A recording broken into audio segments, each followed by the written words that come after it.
Pronto. Boa noite, Wesley.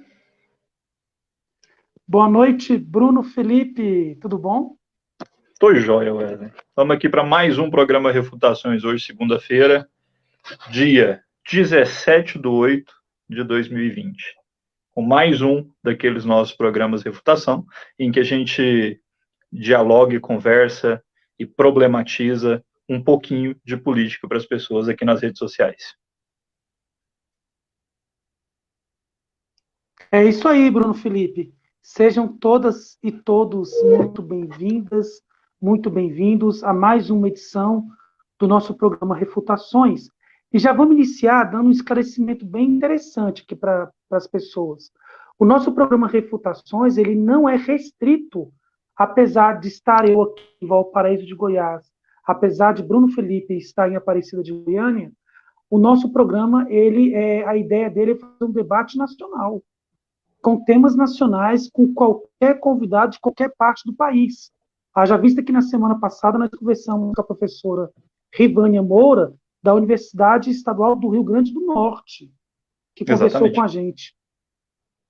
Hoje a gente tem um convidado que vai discutir a política no Distrito Federal, não de Goiás, vai discutir o Distrito Federal, e nós já temos convidados aí no radar de São Paulo e do Rio de Janeiro. Alguns eu não vou falar aqui, porque o Bruno manda e desmanda do jeito que ele quer. Ele e o Bené acham que estão fazendo direção tudo aqui em geral. Então eu fiquei sabendo umas notícias aí que eu não vou contar nem para o Bruno. Mas em breve nós temos convidadas especiais do Rio de Janeiro, de São Paulo, de outra parte do país. Não é isso, Bruno? Nosso programa é amplo. Exatamente, Wesley. Exatamente. Até porque as pessoas precisam ter uma concepção mais holística da política, em que aquilo que ocorre aqui no interior de Goiás se relaciona de uma maneira muito direta com os problemas que as pessoas vivenciam também em outras partes do país. E que construir essas pontes é uma das maneiras que a gente tem para enfrentar, para propor e para, sobretudo, resolver problemas da classe trabalhadora como um todo, no Brasil, sempre massacrada pelo neoliberalismo e por governos e por uma política alienígena que nada tem a ver com o que o trabalhador precisa ou com o que ele realmente necessita lá onde reside, onde mora, os problemas práticos da vida dele. Então, construir esses diálogos é uma maneira de construir também pontes, sobretudo de entendimento, para que a gente possa resolver grande parte aí desses problemas. Não é isso? O ideal do programa Refutações que o Bruno acabou de falar é o seguinte: vamos acabar com os muros que nos separam e construir pontes que nos ligam. Foi perfeito, Bruno. Em breve, eu acho que ainda essa semana, a gente vai, por exemplo, estar conversando um pouquinho. Hoje foi anunciado a presença da companheira Beth, do Movimento Sem Terra dos Trabalhadores de Goiás, uma ação nacional que está acontecendo lá em Minas Gerais, no acampamento quilombola que foi covardemente destruído, invadido pela Polícia Militar, mando do governo de Minas Gerais, por exemplo, e em breve, ela não pôde participar hoje, né, Bruno? Porque a companheira Sim, está sim. em viagem, voltando de Minas, mas nós vamos debater, inclusive, o governo de Minas Gerais. Bruno, não é isso? Sim, a gente vai aqui ao longo da semana, talvez até tenhamos aí um encontro excepcional só para poder abordar isso. Claro, Wesley, é de uma irresponsabilidade tremenda a maneira como o governo de Minas Gerais tratou aquelas pessoas. Acho que todo mundo já precisa estar ciente disso. Se você ainda não se inteirou do assunto, procure nas suas redes sociais que o governo de Minas Gerais fez com o assentamento quilombola em Minas Gerais. Foi amplamente noticiado, inclusive internacionalmente, e mais do que nunca, construir essas pontes, a união desse trabalhador, que a gente fala de unir o trabalhador sempre, né? Mas a união do trabalhador passa por se sensibilizar, se solidarizar, se somar em diversas frentes, em todas aquelas que for possível, inclusive, para que as mazelas sobre as quais o trabalhador está submetido, elas sejam dirimidas, para que esse chicote bata ali menos doído nas costas do trabalhador, para falar de uma maneira bem popular. E esse diálogo, esse espaço aqui, é esse espaço de denúncia e de diálogo e de discussão democrática, mas também um espaço de indignação, sobretudo com o que ocorreu com essas pessoas ali, com a violência com que o Estado tratou essas pessoas. O Estado ali, gente, ele foi o Estado, quase um Estado robesiano. Para quem não sabe aí do Thomas Hobbes falava que o Estado, né, ele tinha que usar a força e tal, ele tentava justificar de alguma maneira que o Estado tivesse autoridade para isso. Não concordo em nada, absolutamente em nada, porque em democracias como essas que nós temos sim, mesmo que formalmente, mas a nossa Constituição é democrática, e essa Constituição não dá ao Estado o direito de fazer o que fez com essas pessoas ali, não. A gente precisa denunciar, popularizar essa discussão para que ela chegue ao maior número de pessoas possível. E para que a gente possa, obviamente, impedir que isso aconteça em outros lugares. Porque não é só lá em Minas Gerais, não. Ocorre aqui em Goiânia, ocorre em Aparecida, ocorre no estado de Goiás, em diversos lugares, ocorre no Brasil. Mais do que nunca, essas pontes são necessárias para o enfrentamento em conjunto dessas medidas tão arbitrárias, tão pesadas, tão cruéis, tão violentas da parte de um Estado, que é um Estado alienígena, que só pensa em lucro, em propriedade que, obviamente, não cumpre com sua função social, mas em propriedade, em lucro, e em transformar o Brasil nesse esquema de pirâmide horrível, que de um período para cá tá se tornando mais profundo aí. Essa coisa do Brasil virar um esquema de pirâmide onde tudo sai da base do trabalhador, de quem produz, para se concentrar nas mãos de pouquíssimas pessoas que, diga-se de passagem, agora na pandemia enriqueceram. Os bilionários aumentaram agora durante a pandemia. Ficaram maiores. Não, Bruno, é verdade. Bruno, antes de eu fazer um próximo comentário rápido, e a gente chama o nosso convidado, o Abraão, a Maninha, tem um monte de gente aqui entrando no privado, pedindo o link de acesso da nossa reunião. Você que não faz nada, Bruno, você não faz absolutamente nada para esse programa funcionar, você podia pelo menos mandar para esse povo, né, Bruno? Não faz nada, o Bruno não faz o flyer, divulgação, o Bruno não organiza a sala, o Bruno não faz nada. É absurdo isso, cara. Vou mandar o link agora lá no grupo, Wesley. Em todos os grupos possíveis. E estou o Toninho mandando o link para todo mundo aqui no WhatsApp. O Toninho que está aí com a gente vai entrar daqui a pouco. Toninho, já manda também o link. Né? Ajuda, Toninho, ajuda. Manda o link, passa para a companheira Mania, passa para as demais pessoas que elas estão pedindo aqui. É difícil, viu? Bom, Bruno, antes de chamar o nosso convidado de hoje, e aquele absurdo, não dá para a gente não deixar de comentar, né? Aquela criança de 10 anos de idade, uma menina, estuprada, muitas vezes 10 anos por de esse idade, né? monstro. E aí o absurdo é um grupo já de tinha 4 anos que ocorria essa violência. 4 anos, Bruno, 4 anos. E um grupo de fundamentalistas instigados por aquela Winter, né, inclusive, na porta do hospital. De forma criminosa, impedir, né? De forma criminosa, querendo impedir que o médico faça a intervenção da gravidez. Não sei se essa é a palavra correta. É nojento, Bruno. O Estado precisa voltar a ser laico urgente. A gente está passando por um risco tremendo. Gente, aquilo é uma criança.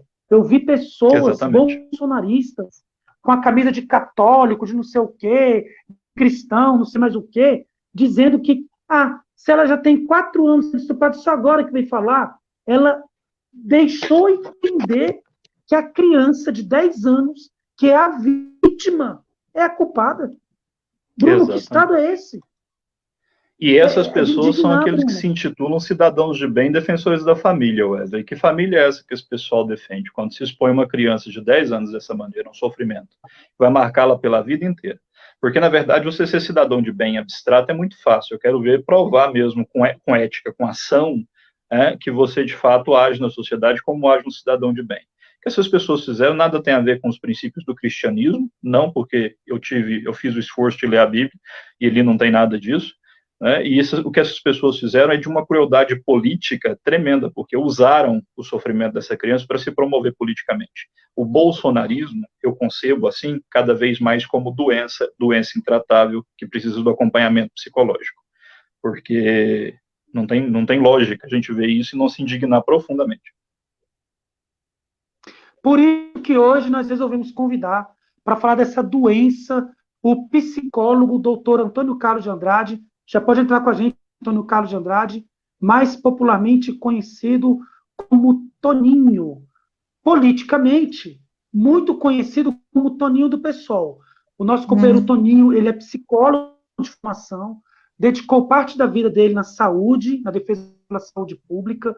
O nosso Toninho do PSOL, que já está aqui conosco, lutou pela democracia desse país, no período da ditadura militar, lutou na clandestinidade, foi perseguido, né, foi preso, tem uma grande história, participou do governo democrático e popular de 95 a 99, no governo do Distrito Federal, ainda foi administrador de Brasília, uma das maiores centros urbanos, um dos maiores do país, com vários problemas, e a partir de ações dele, Brasília implementou vários programas sociais, políticos, que mais tarde se tornariam referência no Brasil todo.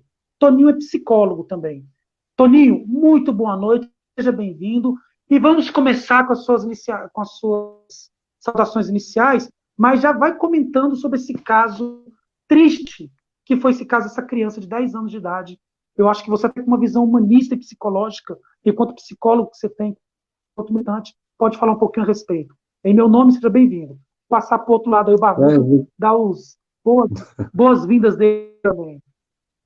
Não, super rapidão aqui. Seja bem-vindo, Toninho. Mais um prazer estar aqui te ouvindo hoje, né? A gente já teve uma reunião outro dia que foi bastante produtiva e aprendi bastante. Tenho certeza que hoje nós também vamos ter um programa incrível aqui com a tua presença. Muito obrigado e vamos lá. Bora para frente. Oi, Bruno. Muito obrigado mais uma vez a você, Wesley, meu querido irmão e companheiro de tantas jornadas, né? É verdade que você é menino ainda, né? Se comparado aqui com o coroa Toninho, mas de qualquer maneira, pessoal, é muito importante que tenhamos espaços como esse para debater questões tão importantes para a nossa sociedade. De fato, além do ponto político mais importante, que hoje foi comentado para todo o país, esse flerte do ditador Bolsonaro com o MDB e demais partidos conservadores, porque para mim o MDB está nessa categoria. Então, além desse aspecto político, o outro tema que chamou a atenção da sociedade brasileira foi esse absurdo principalmente desses segmentos ligados a Bolsonaro, a um segmento, a segmentos, vamos falar assim no plural, de várias igrejas que se mobilizaram no sentido de tentar impedir que se cumprisse uma legislação de proteção a uma criança. Essa criança não tinha a mínima condição de manter essa gestação, fruto da violência, né? Fruto do machismo presente na sociedade, e que nós, obviamente, temos que denunciar com todo o nosso empenho essa situação que se buscou criminalizar, olha que absurdo, a criança, e não o agressor, que foi o responsável por tudo isso, né? Então, Wesley e Bruno, e todos que estão nos acompanhando nesse momento, eu espero que haja, por parte das autoridades, tanto do judiciário quanto dos familiares dessa criança, todo apoio e suporte psicológico, médico, de assistência social, para que essa criança possa superar esse trauma. Isso é muito grave, acontece todos os dias nesse país. Infelizmente, falar isso é muito triste, mas você, como professor, você também, meu querido Bruno, como, né, um militante social, você deve conhecer quase que diariamente denúncias e registros de casos de violência, e o mais grave, praticado dentro de casa, principalmente por familiares dessas vítimas indefesas, que são as crianças, né? Então, acho que foi muito legal vocês terem abordado esse assunto assim, né, de primeira, porque há uma mobilização nacional importante em torno dessa questão, todos os telejornais estão abordando, e felizmente, parece, pelo que pude acompanhar, minha companheira Maninha também acompanhou bastante o desdobramento dessa situação, parece-me que a opinião pública se solidariza com essa criança vítima da violência sexual e do sexismo, né, crimes que hoje, infelizmente, dominam a situação das famílias, enfim, num regime tão absurdo e discriminatório como esse que Bolsonaro lidera junto com a sua bancada de pessoas que têm a mesma concepção que ele, né? Então, acho que Wesley, eu quero devolver a vocês para colocar em outro tema, mas se pudéssemos fazer um editorial na situação de hoje, nós diríamos que é preciso, tanto na área da educação, Wesley, que você domina tão bem, quanto na saúde, que a gente tenha cada vez mais recursos públicos no sentido de defender nossas crianças e nossos adolescentes de crimes tão hediondos como esses que a gente acompanhou no noticiário hoje, né? Bruno, passo a palavra a vocês, para o diálogo continuar. Brunão. A gente vê aqui que a educação é uma ferramenta indispensável se a gente quer construir a consciência. Eu não vou nem dizer só a consciência política, mas a consciência de quais valores, de que tipo humano a gente precisa para viver bem socialmente nesse nosso mundo, né, nesse nosso espaço aqui. E quando a gente fala de uma sociedade que confunde os valores numa escala tão assustadora como essa nossa, porque o que fizeram ali? Eles aprofundaram em muito a situação de sofrimento que aquela menina estava submetida. E por quê? Porque publicizaram de uma forma totalmente errada, foi um uso arbitrário do nome, do lugar, inclusive ela estava sob a tutela do Estado, né? Ela estava sob a tutela do Estado, então eles acabaram cometendo um crime. O PSOL hoje representou, a bancada do PSOL representou contra a Sara Giromini, que eles têm sobrenomes em inglês, que é para poder gourmetizar o que eles fazem.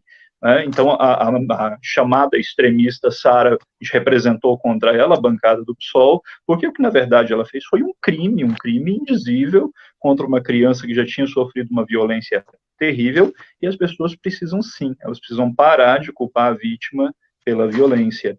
Não só nesse caso, mas em diversos outros casos em que essas vítimas, obviamente, não têm culpa nenhuma do que estava ali acontecendo com elas. Não é, Wesley? Muito bem. Exatamente, Bruno. É o que o Toninho comentou. Dá até nojo, né, de saber, de imaginar. E o Toninho muito bem lembrou. Acontece todos os dias, não é um fato isolado. Milhares de crianças vêm sendo violentadas e por pessoas próximas da própria casa. E essas crianças, muitas vezes, seja meninas, meninos, seja adolescentes, essas pessoas que são as vítimas, elas internalizam, escondem por vergonha, por medo, por acharem que elas são culpadas. Olha o absurdo. Elas trabalham na mente que elas são culpadas também, quando na verdade elas são as vítimas.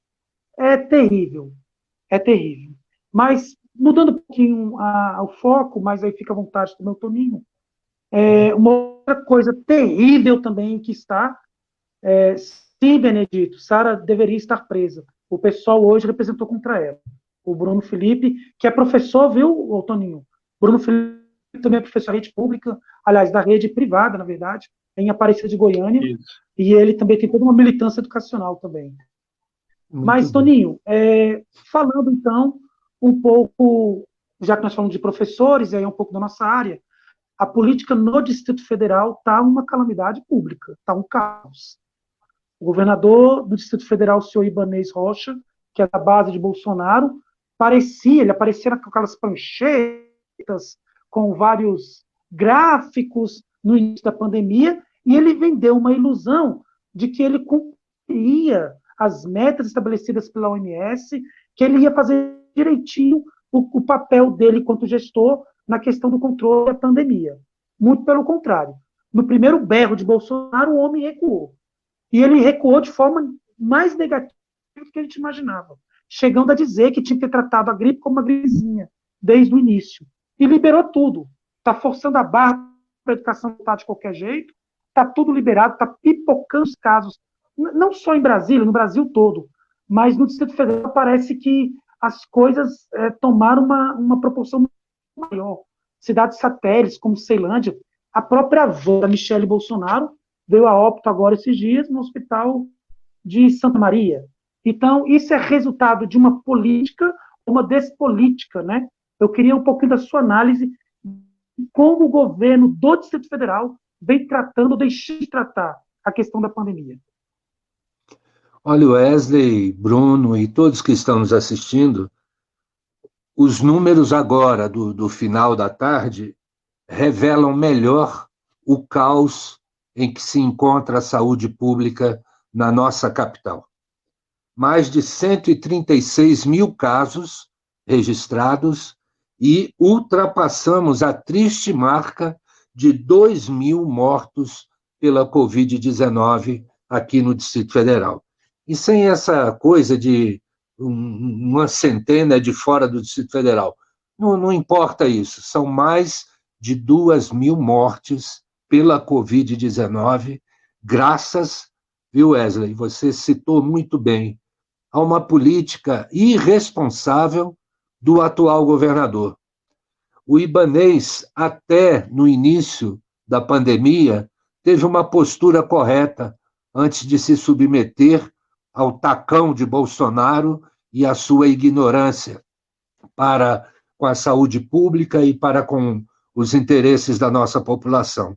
Ele até teve uma postura, o Ibanez, no início, correta ao abordar, fechando, tendo uma postura de, obviamente, impedir que as atividades que tinham muita presença de pessoas fossem limitadas, ou seja, era a política correta que deveria ter sido seguida, com protocolos rígidos, para que pudesse, aos poucos, a gente ir voltando às atividades, entre aspas, normais, porque nada será normal depois dessa pandemia.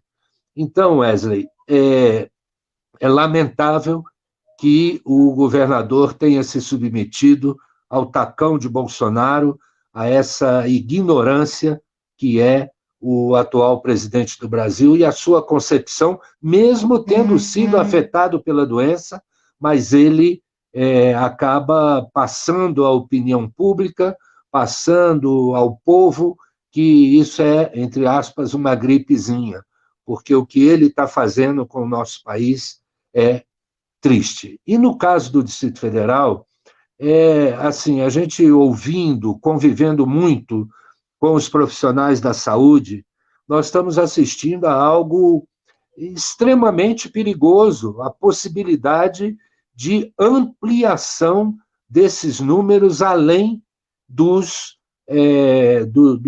números que eu citei aqui no início desse nosso diálogo. A tendência não é diminuir, a tendência é ampliar o número de casos fatais e o número de atingidos também pela Covid-19, o que, do nosso ponto de vista, Wesley, é um desastre para a capital da República, para o nosso povo, para os quase 3 milhões de habitantes. Isto sem contar, Wesley, que o nosso entorno, vamos falar então das cidades de Goiás, seja ao norte do Distrito Federal, ao sul do Distrito Federal, as principais cidades de Goiás que têm essa relação estreita com a economia, com o trabalho aqui no Distrito Federal, serão também alcançadas por essa tragédia. Então, acho que a gente deve aproveitar todos esses meios que nós temos de divulgar, de debater, para buscar um movimento forte pelas redes sociais. A maioria das pessoas estão fazendo isso. Eu tiro até aqui para falar um pouquinho, assistir os debates para o processo eleitoral na UNB, onde a professora Fátima Souza está concorrendo à reitoria e nós estamos apoiando a sua candidatura, ela falava da importância da universidade, dos profissionais da saúde, estudantes, trabalhadores da área, terem também uma participação firme e forte na denúncia e na exigência de que medidas profiláticas, medidas de saúde pública sejam adotadas, sob pena de nós não sairmos desse patamar que os gráficos têm mostrado aí na televisão. Chegamos lá em cima e não desce. Passa 15 dias, passa mais 15, passa mais 15, e o gráfico mantém a linha retilínea lá no alto. Isso é muito grave, e acho, Wesley, Bruno, a gente deve utilizar sempre esses nossos espaços, primeiro para esclarecer cada vez mais a nossa população e a opinião pública. E, em segundo lugar, ver se as autoridades da saúde, os governantes, assumem uma postura de defesa da saúde da nossa população e não façam ou continuem fazendo o que está aí acontecendo nesse momento. Tá bom, Wesley? Bruno? A pandemia mostrou, claro, a face mais cruel, né, do Estado brasileiro em todos os seus 3 níveis, da prefeitura até o governo federal. Sobretudo aqui em Goiás, onde os prefeitos e o governador são uma edição em miniatura do Bolsonaro. Agora, o que mais me surpreende é o efeito cascata que a ausência não vou usar a palavra ausência, acho que a palavra correta é negligência do Estado vem causando na realidade do trabalhador nos municípios, que é a base onde nós vivemos. O governo federal não socorreu pequenas empresas da melhor maneira que poderia fazê-lo. Há alguma coisa ou outra, mas muito também inócuo, ineficaz, mal fiscalizado para caramba. Isso acaba gerando desemprego, o desemprego agora vai às alturas, né? E quando não gera o desemprego, gera uma incerteza muito grande, porque os trabalhadores dessas micro e pequenas empresas estão submetidos mais do que nunca a uma situação trabalhista em que eles precisam aceitar tudo caladinho, né? Porque a outra opção é ir para a rua. E em muitos dos casos, essas pessoas não têm a quem recorrer, não tem um sindicato forte para protegê-lo em seus direitos, não tem a solidariedade dos colegas de trabalho, não tem, isso não existe. Então, isso gera um efeito cascata que é terrível, porque aprofunda a informalidade, aprofunda a questão do desemprego, que já era séria antes da pandemia, não começou hoje, né, Wesley? A questão do desemprego já vem se arrastando há um certo tempo. Então, aprofunda esses problemas e gera um efeito cascata tal que produz lá na periferia, que é por onde a gente anda muito aqui em Aparecida de Goiânia, gera um problema terrível. Muitas famílias tendo problema ali para colocar o alimento em cima da mesa, muitas famílias com incerteza de como será o futuro, porque a pandemia se prolonga, e é claro, tem algumas vacinas surgindo aí, mas nada que, por enquanto, nos coloque muito esperançoso de ser vacinado a partir de novembro ou de janeiro, enfim, ainda vai demorar um pouco. O problema da fome é um problema para já, então tem muitas famílias que já estão numa situação de vulnerabilidade terrível, além, é claro, do medo da doença, porque a gente na verdade, o trabalhador tem que enfrentar uma coisa ou outra. Ele acaba enfrentando o medo da doença, né? Porque a fome é um problema que, diga-se de passagem, para quem está com fome é mais urgente. E aí, esse efeito cascata se aprofunda todos os dias, se aprofunda todas as horas. Isso se expande de uma maneira assustadora. Eu acho que quando acabar a pandemia, o Brasil ele vai ter que passar por um profundo processo de reconstrução. E eu acho que mais do que nunca as pessoas precisam entender que o Estado tem um papel nisso e que gente como o Bolsonaro e o Guedes só lava as mãos. E que de governante que lava as mãos, a gente não precisa ter nem... a gente tem que ter, na verdade, asco. Eu acho que é bem por aí. Wesley. Bruno, nessa linha, viu, Toninho? Vou passar para você. Nessa linha que o Bruno acabou rabiscando para a gente aí, desenhando, que é a questão que o Bolsonaro, inclusive, utilizou muito, mas da maneira errada. Não com essa análise correta do Bruno, mas da maneira errada, querendo colocar ou pandemia ou a economia? Querendo dizer que nesse momento era mais importante a economia, que era só uma gripezinha. Toninho, você com a experiência que você tem de anos de militância, eu sei que foi fundador. Aliás, antes de fundar o PT, você teve na clandestinidade, você passou pelo Partido dos Trabalhadores, participou de governos, você está no pessoal desde a fundação, concorreu a 3 eleições majoritárias no Distrito Federal, enfrentando Joaquim Roriz, enfrentando Agnello, enfrentando a Arruda, inclusive num debate muito forte. Naquele momento, você, na tua experiência, você viu passar aí Timothy Mulholland, roubando na UNB sendo preso, você viu passar Arruda, governador, sendo preso, e você ali o tempo todo, na oposição, na resistência. Você viu Agnello tendo que responder processo na justiça, e o Agnello sumiu, inclusive, ninguém sabe do Agnello, e agora você vendo o governo Bolsonaro. Sua análise até psicológica e de militante de esquerda. Um presidente da República, que eu vou citar aqui, Tom, eu não vou citar ninguém que é oposição a ele. Eu vou citar nomes da base aliada dele.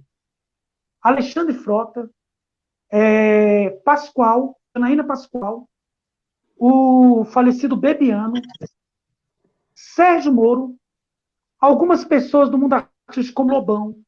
Eu citei algumas pessoas, Mandetta, pessoas que eu não concordo, não defendo, não quero saber, mas que estavam na base dele.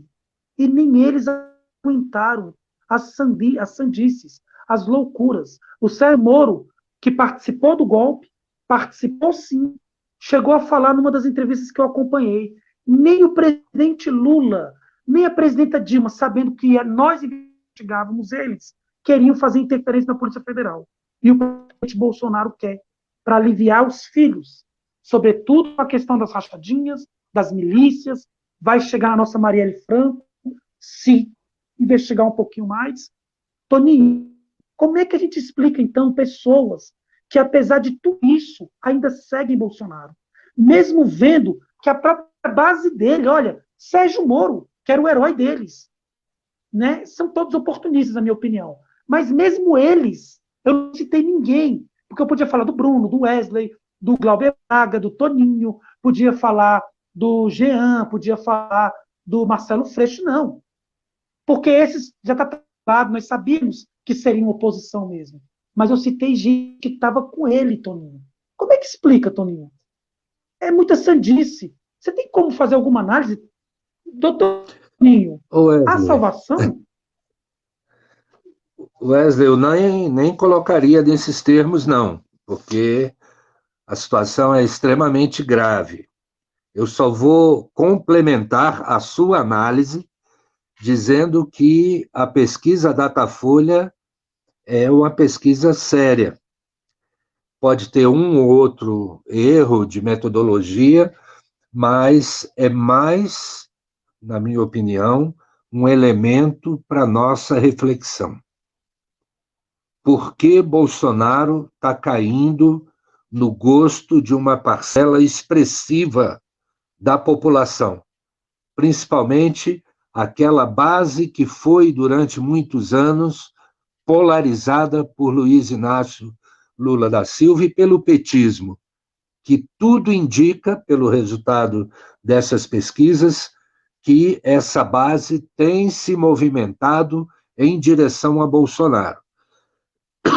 Não é difícil analisarmos o porquê de algumas dessas iniciativas. A primeira delas, que nem Bolsonaro tinha isso na sua análise ou do seu grupo estratégico lá do Palácio do Planalto, é que os R$600 fizeram uma grande diferença na vida de milhões de miseráveis, que não tinham efetivamente 200 ou R$300. Passaram a receber essas 3 parcelas de 600, o que, obviamente, apesar de não ter propaganda na televisão, mas, nesse caso, a transmissão oral, essa coisa da cultura brasileira, acabou espalhando em todo o Brasil. O governo está dando R$ 600 por mês para quem não tinha nada. E isso eles souberam magistralmente trabalhar junto aos meios de comunicação, junto a organizações da sociedade civil, a igrejas, né? Não esqueçamos que Bolsonaro passou 6 mandatos consecutivos no Congresso Nacional, sem fazer nada. Mas uma coisa nós não podemos descaracterizar. Ele entende da situação política que nós estamos vivendo e está interferindo, está intervindo no sentido de capitalizar para si, para seu governo e para os seus apoiadores essa situação crítica pela qual passa o povo brasileiro, de forma oportunista, de forma canalha, de forma desonesta, mas é assim que a política, a real política no nosso país é conduzida. Então, não será fácil, de hoje até as eleições presidenciais, para a esquerda, para as pessoas honradas, honestas, para aqueles que fazem política para mudar realmente a realidade social do nosso país, reverter esse quadro. Ao contrário, o que essa pesquisa Datafolha mostrou é que o cara tem fôlego, ele conseguiu algo que, sinceramente, comparado com outras presidências da República em período recente, nesse mesmo intervalo de tempo, nenhum presidente manteve a popularidade ou o apoio popular que Bolsonaro está gozando nesse momento. Mas aí, Wesley, a pergunta para todos nós, militantes, enfim, pessoas que querem mudar esse país, que querem fazer uma nova sociedade livre, justa, correta, o que fazer, né? Então, eu me coloco, Wesley, na situação de sugerir que todos nós, dos partidos de esquerda, das entidades da sociedade civil que não têm vinculação com esse esquema bolsonarista, né? Aqueles segmentos do pensamento que são libertários, que não têm efetivamente vinculação com essa situação, para que todos nós possamos construir um contramovimento nos meios de comunicação, nas redes sociais, onde a gente puder, na sala de aula, Wesley, você que é professor, nosso companheiro em Aparecida de Goiás, que todos nós possamos falar para um número cada vez maior de pessoas denunciando isso que nós estamos debatendo aqui. É possível, primeiro assim, que o Bolsonaro não vai ter, até o final do seu governo, como bancar os R$ 600 para todo mundo, né? Pela situação do nosso país, pela gravidade da crise econômica e pelo que pensa os grandes formuladores da política econômica do atual governo. Eles vão cortar isso, não tenho dúvida, esses benefícios. Então, a gente tem que estar preparado também para fazer esse contraponto, para fazer um contramovimento a essa onda avassaladora do conservadorismo em nosso país e especialmente nesse momento da conjuntura. Tomara, eu só quero registrar isso, que vai ser muito importante que as vacinas contra o coronavírus possam imediatamente fazer o seu efeito nessa imensa população, porque quanto mais cedo sairmos da pandemia, né, tivermos mais segurança sanitária, eu creio que a gente vai poder falar mais, ganhar o espaço das ruas, denunciar esse tipo de política que está em curso no nosso país, inclusive agora essa aliança do mal que fizeram no Congresso Nacional e está se espalhando nos estados e municípios também, através das Assembleias Legislativas, Câmara de Vereadores, né? Porque o político carreirista ele vê uma oportunidade como essa como a chance da sua perpetuação no poder, no cargo em que ele se encontra. Então, a possibilidade também de haver uma ampliação da base de apoio de Jair Bolsonaro, ela é muito grande, como a pesquisa está indicando. Então, Wesley, você trouxe um tema que dá para a gente discorrer vários aspectos, mas eu preferi falar sobre esses porque a gente pode, pela nossa militância, pela nossa atuação, tentar frear minimamente essa onda avassaladora de conservadorismo e de fascismo que toma conta do nosso país. Não sei se o Bruno vai falar, mas eu queria só fazer uma lembrança, Bruno, antes de passar para você, Sim, que é importante uma coisa que o Toninho traz como elemento dos R$ 600. Só lembrar, né, Toninho, que é para todo mundo que o governo queria 200. O governo não queria era nada. Aí ele veio a proposta de 200, o pessoal lá do Congresso do DEM, eu acho que o Rodrigo Maia, tentou implementar 400 e foi a oposição, o pessoal defendia 1.200. A oposição é que naquele momento teve uma unidade, conseguiu fechar em 600 até 1.200 por família. Então isso não foi uma política do Bolsonaro, e o Bruno muito bem lembrou, né, Bruno, no começo da tua fala, que nunca, Toninho, as empresas ganharam como estão ganhando na pandemia. Empresa, por exemplo, das telecomunicações. Elas não querem fazer licitação para os estados para as aulas online, porque elas estão vendo que as famílias estão se virando e pagando muito mais caro para ter aula. Então, na desgraça do povo, as empresas estão ganhando. E o governo Bolsonaro deu mais de 2 trilhões. Trilhões para os bancos. Aí eu passo para o Bruno fazer a pergunta dele. Sobretudo, acho que vale destacar que naquela famigerada reunião, cujo vídeo foi divulgado pelo Supremo, o Guedes esbravejava que não valia a pena socorrer pequenas e médias empresas, né, Wesley? Então, queria saber como é que o pessoal aí das pequenas e médias empresas que são bolsonaristas estão lidando com essa realidade de estarem abandonadas pelo governo que ajudaram a eleger. A outra coisa que é interessante é que a renda básica universal, se a gente for pegar o prospecto ideológico, quem pensa em criar um mundo com mais igualdade tem na igualdade um valor fundamental, é a esquerda. E renda básica é o carro-chefe disso. Então, gostaria de lembrar todo mundo que está nos assistindo que o Bolsonaro está ganhando popularidade e governando com o nosso programa. Eu considero isso uma vitória, apesar de, tudo bem, a popularidade vai para ele.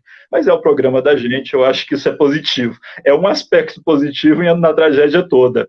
Né? A outra coisa, só ajudou a aprovar a renda de R$600, ele queria dar só 200. Isso é o outro aspecto que ele também tenta esconder agora, mas está escrito lá nas notas taquigráficas do nosso Congresso, ou mesmo nos vídeos do YouTube, todo mundo pode consultar. Agora, eu quero pegar a deixa do comentário do Abraão. Mais do que nunca, partidos de esquerda precisam se unir. Eu quero, talvez, propor esse tema. Né? Gente, dizem que se você colocar 5 pessoas de esquerda numa sala, sai 3 tendências, né? Então, assim, a gente precisa, obviamente, achar um programa mínimo que, mesmo nas nossas especificidades, resguardadas as nossas especificidades, nesse programa mínimo todo mundo dialogue. É mais ou menos o que a gente faz aqui em Aparecida de Goiânia. Tá? Todo mundo que se diz de esquerda lá com o prefeito do MDB. Mas quando o assunto é educação, habitação, quando o assunto é distribuição de renda, todos nós sentamos para discutir porque esse programa é mínimo de toda a esquerda e centro-esquerda de Aparecida de Goiânia, e todos nós nos respeitamos nesse aspecto. Acho que o diálogo ele é possível. Eu acho que ele tem sido experimentado, mas ainda existe muita vaidade envolvida. Como é que é essa união da esquerda? Como é que é? Isso seria positivo? Isso é uma maneira da gente chegar lá? O que vocês acham a respeito? Toninho pode responder para a gente. Tá. Bruno, eu acho louvável essa ideia de abrirmos um diálogo com as forças de esquerda e progressistas da nossa sociedade. não tem sido fácil. Eu busco acompanhar, às vezes participo de alguns diálogos, né? Mas o problema é que a gente traz na bagagem, nessa história recente, bastante ressentimentos, né? E erros que não foram assimilados por aqueles que têm uma força política, uma representatividade social muito grande. Estou falando aqui do PT, a maior parte dos seus teóricos e pessoas e dirigentes e figuras públicas acham que não houve nenhum problema. Enquanto acharem isso, vai crescendo essa parcela da população que se encontra órfã, vamos dizer assim, de propostas mais avançadas nesse momento, né? Eu acho assim, até li há pouco aqui um outro comentário, e as pessoas estão conversando sobre ele, o Jorge Guimarães, nosso querido Jorge, colocou assim, né, fez uma análise e, ao final, diz: temos que colocar o pé no barro. Né? Ora, para quê? Né? Porque eu acho que o melhor é a gente colocar nossas mensagens nos corações e mentes do nosso povo, tentar fazer essa disputa cotidiana de projetos, né? Conforme você falou, Bruno, não está fácil para a esquerda dialogar. Se você senta 2 ou 3 segmentos ou partidos de esquerda, não sai uma proposta unitária. Cada um acha que é o dono da verdade, e isso é ruim. Vocês vão ver, né, ou todos nós veremos, como será o resultado das eleições municipais. Eu, considerando a epidemia, considerando a popularidade de Bolsonaro e dos partidos que lhe dão sustentação, considerando o papel dos meios de comunicação, considerando as amarras da legislação eleitoral, não será fácil para a esquerda ter uma boa performance nessas eleições. Particularmente, eu que sou do PSOL, Wesley também, Bruno, a gente, Bruno, vai ter muita dificuldade nesse processo político que está se aproximando das eleições municipais.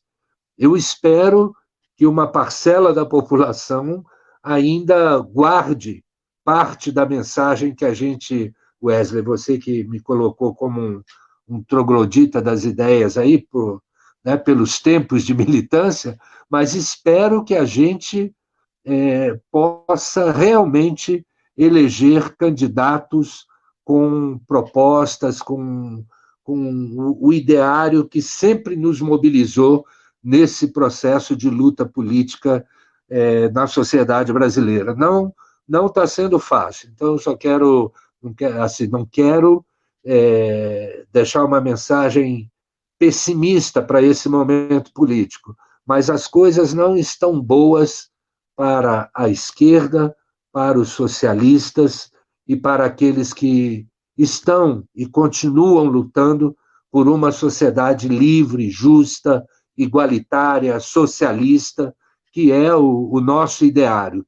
Não está sendo fácil fazer isso nesse momento da história do nosso país. Não sei se o Bruno concorda, você, Wesley, mas é uma opinião porque, com os pés no chão, talvez a gente consiga, não os pés no barro, no sentido que o Jorge colocou, mas baixar a poeira, fazer um debate político muito honesto com toda a nossa base e, com isso, a gente buscar superar esse momento tão difícil da história do nosso país e, por que não dizer, da história mundial, né?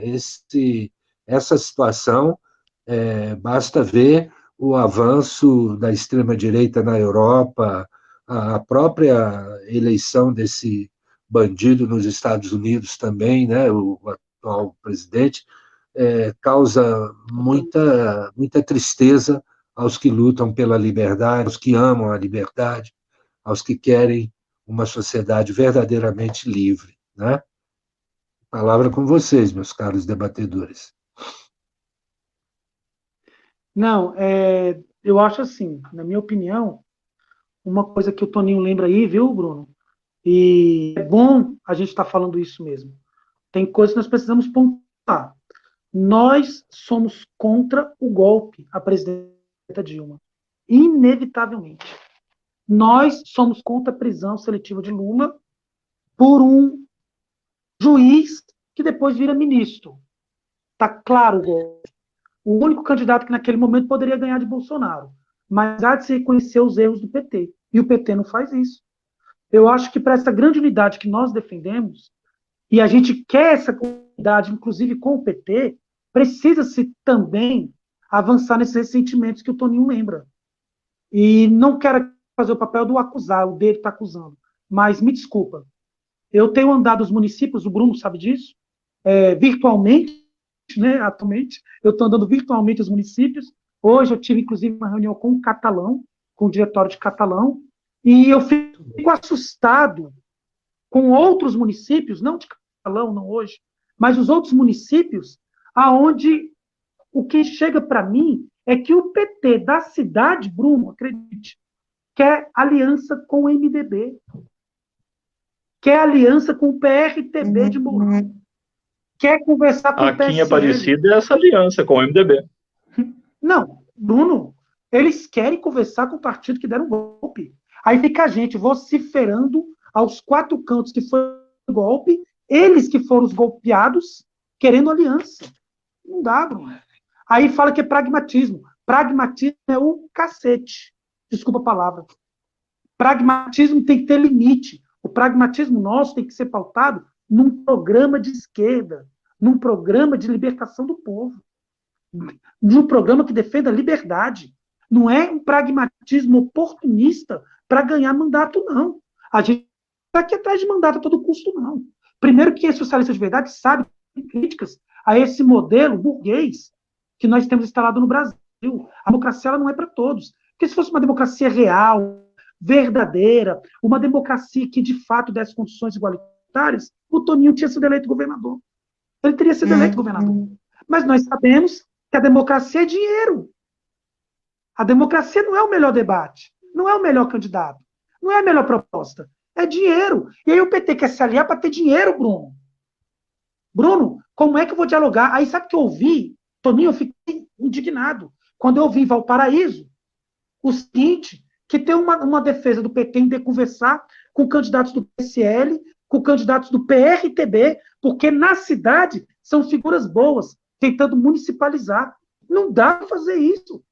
A política ela não é separada assim. Então, é uma coisa que eu defendo, sim, que tem que ter uma conversa com os partidos. Vou dar o exemplo de Valparaíso. Eu, pessoalmente, conversei com o PDT, PCdoB, PSB e o PT para tentar uma aliança com o PSOL. PDT e PCdoB já fecharam com o atual prefeito. Aliás, PDT e PSB fecharam com o atual prefeito do MDB, que era com chave do PSDB, que era tudo farinha do Marconi Perillo. Não dá. Não dá. Assim, não tem discussão. E aí avisamos. Mas o pessoal vai sair de novo sozinho, é muito radical. Não, não é radical. Aí falaram assim para mim, você não quer ganhar a eleição. Você não quer ganhar. Eu falei bem assim, eu prefiro não vencer as eleições, mas continuar nós andando de cabeça erguida, defendendo aquilo, dormindo bem à noite, sabendo que o que nós estamos defendendo é o melhor para um coletivo. E não se vender, se tornar ratos para poder barganhar com aqueles podres da sociedade que afundaram o Brasil em troca de ganhos pessoais. Porque isso é uma discussão pessoal. Esse pragmatismo, me desculpa, não é o Toninho, não é o Bruno, mas esse pragmatismo que alguns partidos defendem, esses que eu citei, para nós não cabe, não serve. Não, sobretudo, eu concordo muito com o que você disse, Wesley. Eu acho, inclusive, estou repetindo isso há um certo tempo, de que o povo não faz mais parte do processo político, né? Porque no Brasil, você pega lá o Rousseau, diz que o poder emana do povo. Ok, no Brasil ele emana do povo através do voto de 4 em 4 anos, e parece que o pessoal levou isso tão a sério que é só de 4 em 4 anos mesmo, assim, no caso de 2 em 2. E daí o povo, de repente, percebeu que eles assinavam cheques em branco para os nossos governantes, muito fisiológicos, governarem da maneira que bem entendiam. E daí começam, então, a se vingar do sistema. E essa vingança do povo contra o sistema resulta numa série de coisas, desde atores pornô até Bolsonaro. Assim. Então, eu tenho uma compreensão de que quando você vai na periferia e dialoga, e nós temos feito isso sim, só que contra todas as dificuldades do mundo, diga-se de passagem, porque quando a gente fala de ir na periferia é uma coisa, mas quando a gente vai, existe todo um processo até de perigo físico mesmo que você enfrenta, porque sim, está muito disseminado uma ideologia de extrema direita ali, fomentada por pastores evangélicos, enfim, por pessoas que não têm tanto acesso à informação ou mesmo capacidade de crítica à informação. Então, é um processo que é até um pouco perigoso de ser feito. Nós aqui em Aparecida o fazemos e por isso temos essa consciência, mas não saímos da periferia, até porque moramos nela, e estamos diante dos problemas e daquilo que precisa ser feito.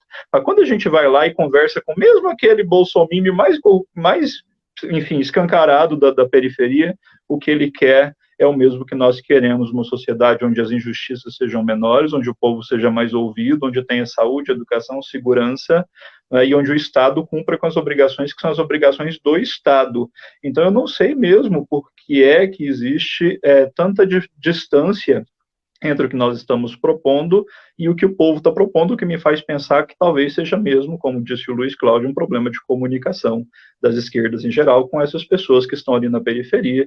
E aí entra talvez o academicismo, entra algumas vaidades de sim, alguns militantes de esquerda que, embora sejam de esquerda e tenham a melhor intenção do mundo com a qual eu me solidarizo e compartilho, eles têm pouca vivência ali na comunicação com a periferia e não conseguem lidar, enfim, e essa ponte eu acho que é a ponte que a gente precisa construir, porque essa ponte devolve o povo para o lugar que a gente chama de política. Sobretudo, eu acho que a gente precisa chamar o povo para participar mais, porque se eles pedirem saúde, segurança e educação, eu vou concordar com tudo. Então, o povo pode participar, sim, durante todo o processo, e não só de 4 em 4 anos. Né? Eu penso dessa maneira. Bom, acho que a gente pode passar para o próximo. O Bené, inclusive, disse aqui ó, que o fisiologismo e politicagem da direita.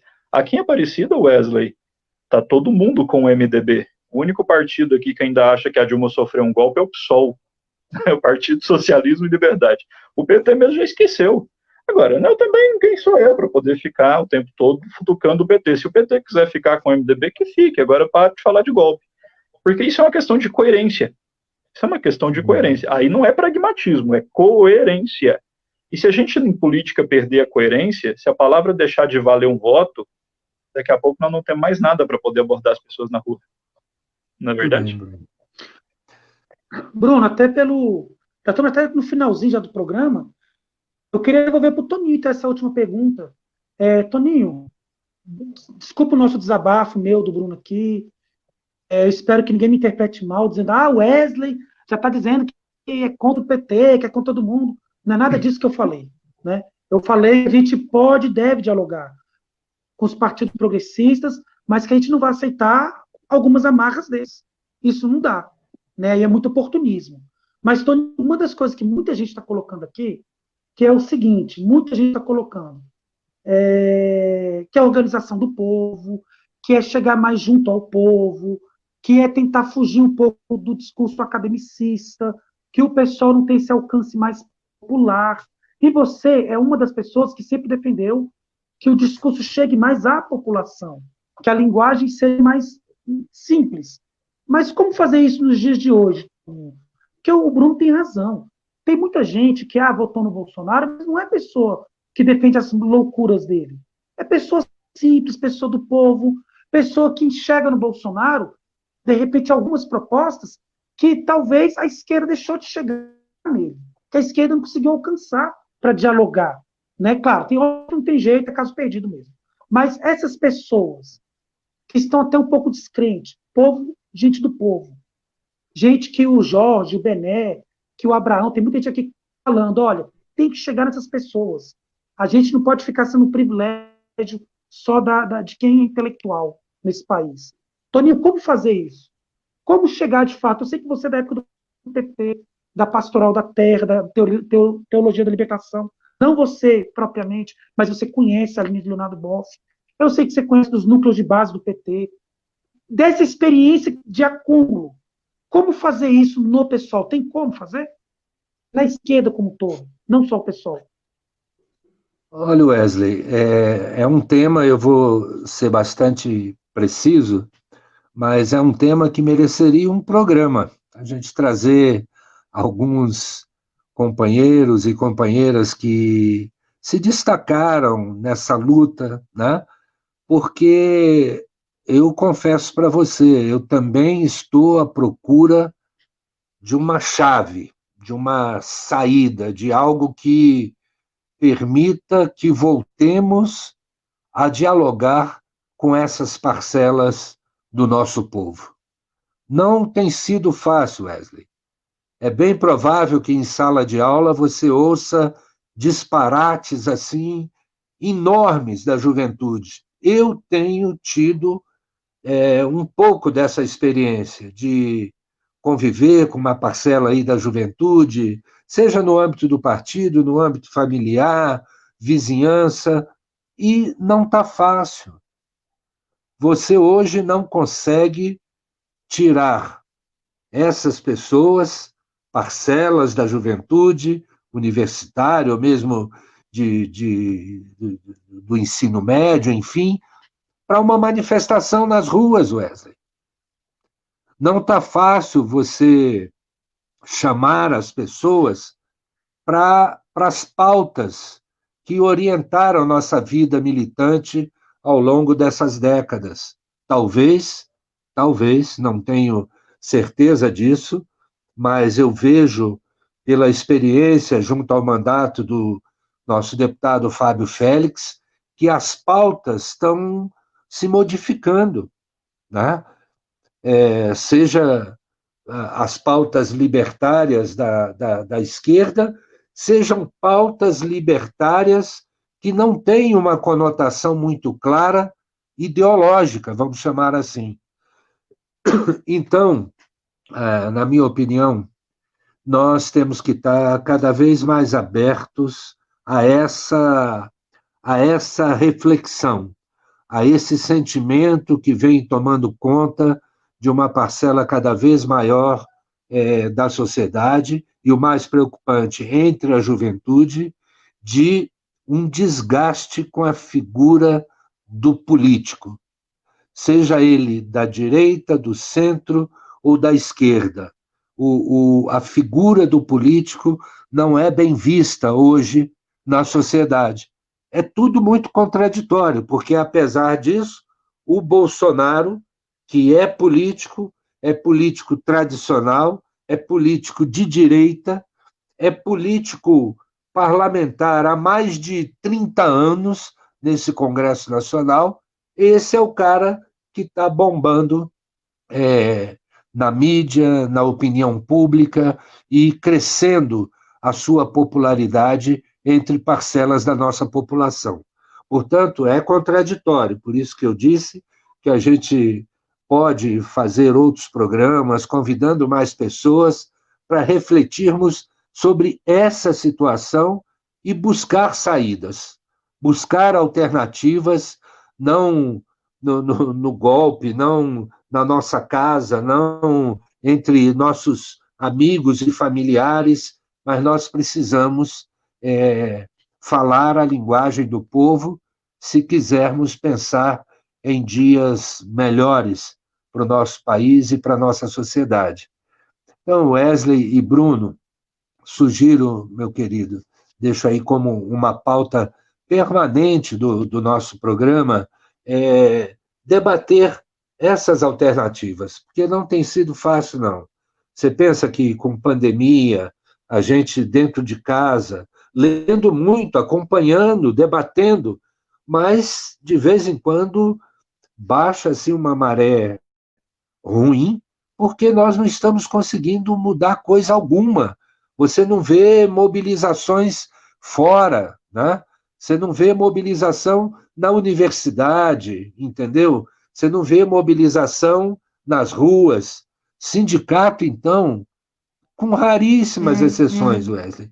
Mas, de um modo geral, o movimento sindical também entrou numa espiral para dentro muito ruim. Parece que todos estão ali acomodados com aquele salário, aquela bonificação que é paga ao dirigente sindical, e não tem luta, não tem mobilização, não tem assim uma postura de confronto em relação à situação que está aí.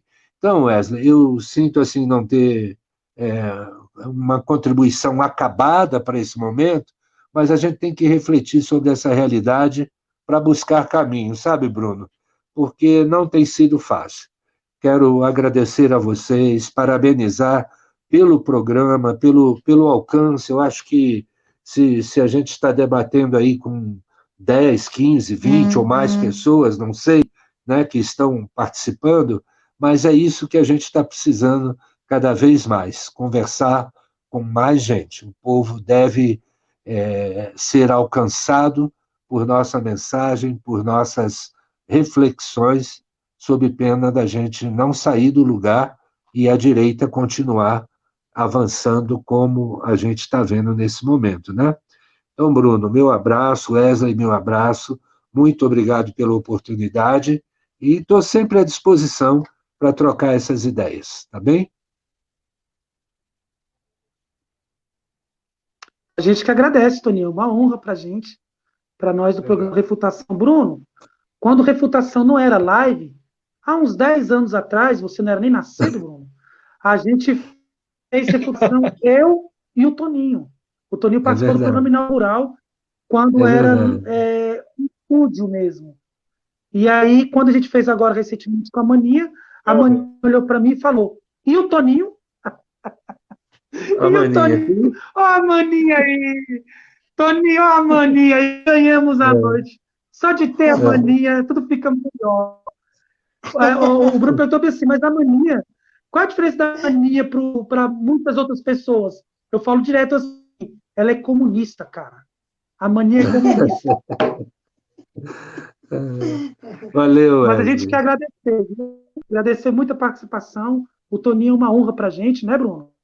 E dizer que é isso, Sim, a gente tem que se ocupar dos espaços.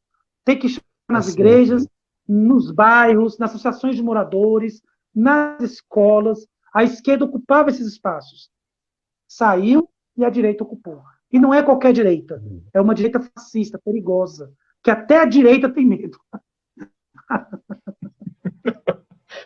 Bruno Felipe. Com certeza.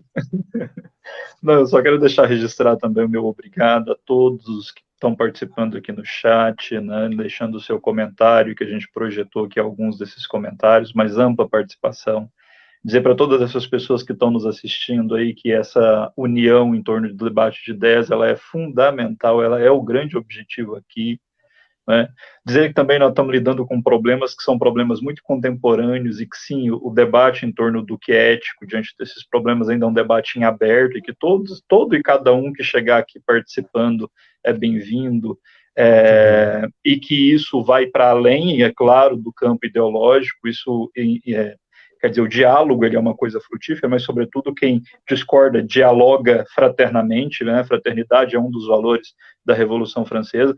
Então, assim, dizer para essas pessoas que estão acompanhando aí que é fundamental e que esse debate alcance mais pessoas. Então, vamos compartilhar, vamos lá para o YouTube do programa Canal Refutações, vamos deixar o comentário aqui embaixo e vamos ampliar porque esse debate acontece todas as segundas, né, às 19 horas, como forma de levar ideias que são ideias muito necessárias. E do meu prazer de estar aqui hoje com o Toninho discutindo essas ideias, e sim, vamos levar essa pauta para outros programas e ampliar e discutir isso muitas e muitas vezes, até que a gente coloque isso no coração de todas as pessoas, como você disse também.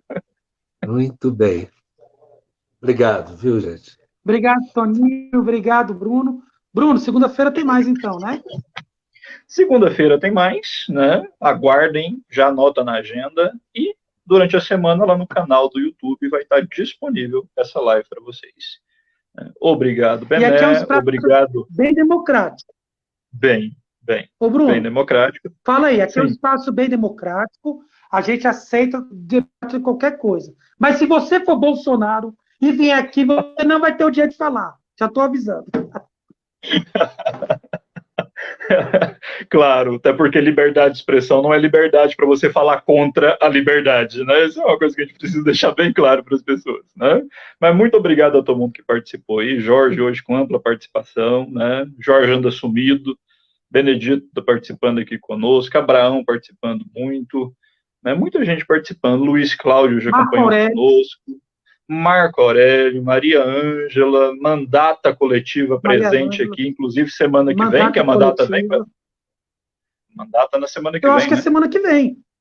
Semana que vem a Então, gente vai ter Cristiane Lemos, Cíntia Dias, Beth Caline e a Valéria da Congada. Eu acho que vai vir a mandata toda. Marco Aurélio, você não está convidado. Deixar isso claro. então é isso, vai ser um excelente programa aqui com a mandata coletiva, né? E a gente, obviamente, vai ter mais um encontro inesquecível desses que a gente tem tido por aqui. Bom, da minha parte é isso. Um excelente resto de noite para todo mundo. E um grande abraço, Wesley. Beijo, Marco Aurélio, e beijo para todos e todas que nos acompanharam. Beijo, Bruno.